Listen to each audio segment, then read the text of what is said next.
So Thanksgiving, let's do song 5 of Flight of the Garuda. Okay. In the beginning, before anything was, nameless samsara and nirvana were pure potential in the original ground of being. Okay, so again, this is what I always call, when you get there and everything deconstructs, I call it the pregnant void. The pregnant void. Okay, they call it the potential in the original ground of being. I call it the pregnant void because it is not something that one sees physically with the eyes, with the five senses. It is, and it's, again, it's not devoid, it's full. It's full. It's empty, but it's full. So again, that seems like a paradox. And this is why one cannot speak of it in the realm of duality, because it's beyond the mental fixations and conditioned ideologies. Okay, so I call it the pregnant void. They call it pure potential. I call it intellect without knowledge. Okay, intellect that's not occluded by anything. So let's go forward. This is how knowledge arose from the ground at that time, in the same way that the natural light of a crystal shines out when a sunbeam strikes it, when the primal awareness of knowledge was vitalized by life force.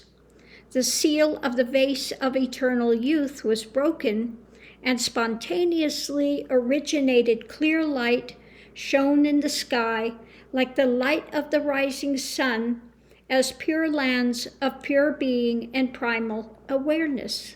Okay, so I always call it the light beyond lights. It is vibrating so fast that we cannot be aware of its light.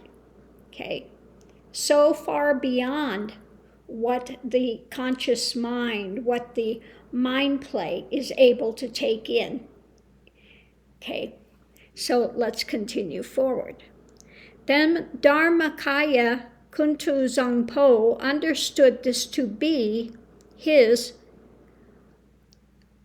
spontaneous manifestation, and instantaneously the outer light of pure being and primal awareness dissolved into the inner clear light.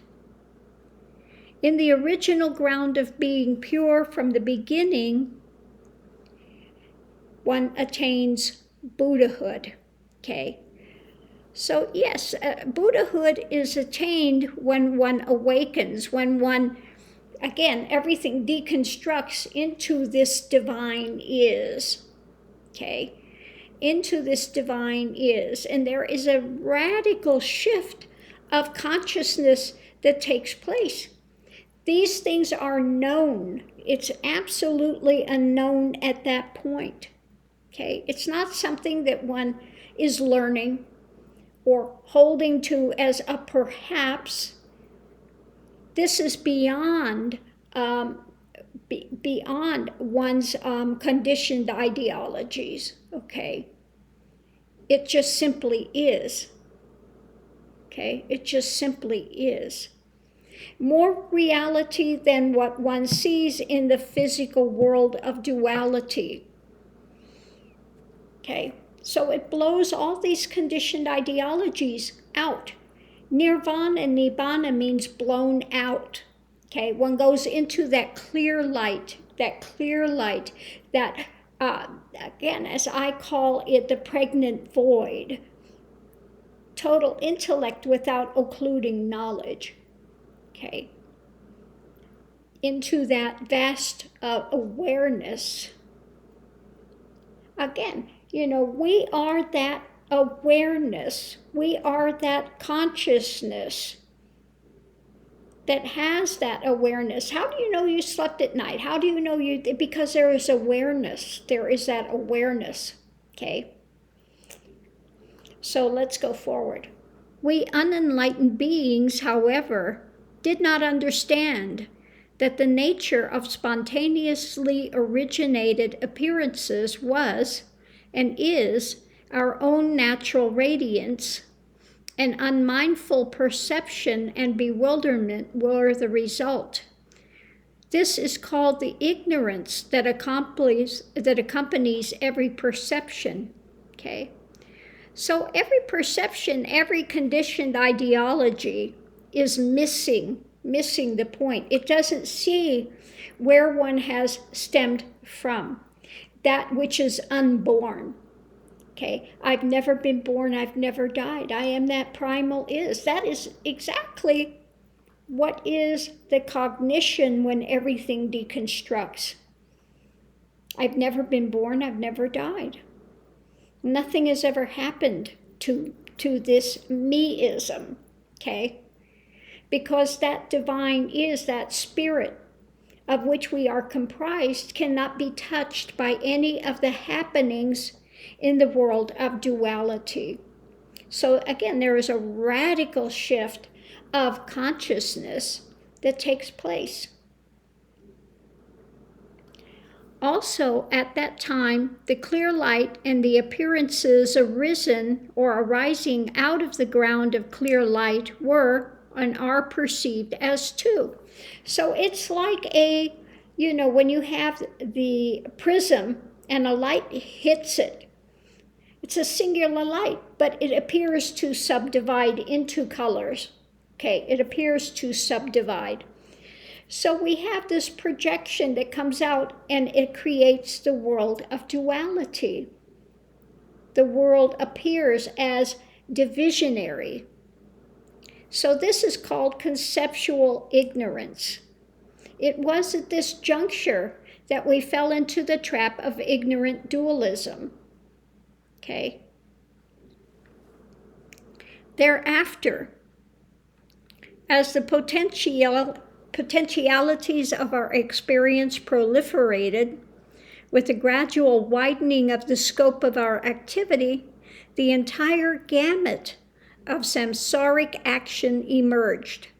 Then, the 3 emotional poisons appeared together with the 5 poisons that evolved from them.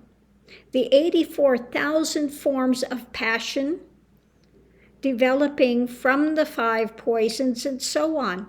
Since then, until this very moment, we have endured the pleasure and pain of the wheel's constant revolutions. We spin endlessly in this samsaric existence as if tied to a water wheel. Okay. So one, gets caught up in the actions. One gets caught up in the mental spin, into that constructed ideology of conditioned mind with this attachment to the physical form, the mentations, the emotions, okay, which cause this feeling of separation, okay. And one stays on this wheel of karma because one has not gone past into that divine is, that which is prior to, that unconditioned clear light of that primal is. Okay.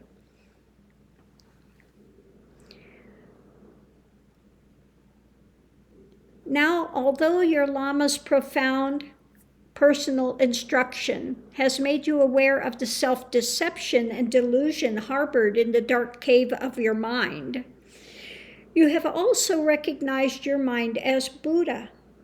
You have encountered the original face of the original Lord, the Adi Buddha, and you know that you possess the same potential as Kuntu Zangpo. My spiritual children, contemplate this joy from the bottom of your hearts. Okay, so ends the 5th song of Flight of the Garuda. So anyway, it points to that original place, that original face, that original again, pregnant void, the potentiality for all knowledge, intellect, but without the coverings of knowledge or divisionary mind play, okay?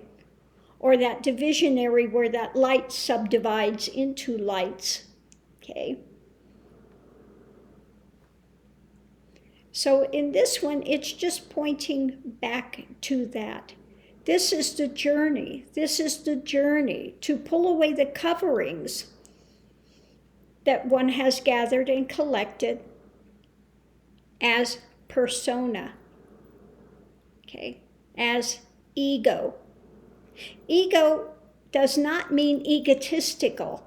Ego means simply that one is within that construct of mind that takes the body, the mind, the emotions, the divisionary experience to be reality. That I am this separate being. I am this separate, okay.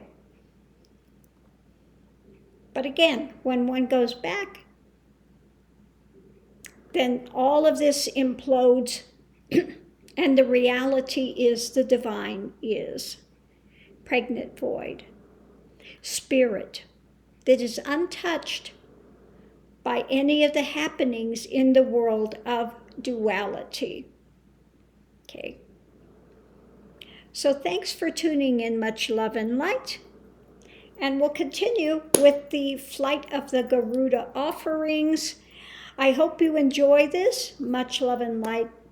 And have a great Thanksgiving today. I'll see you online.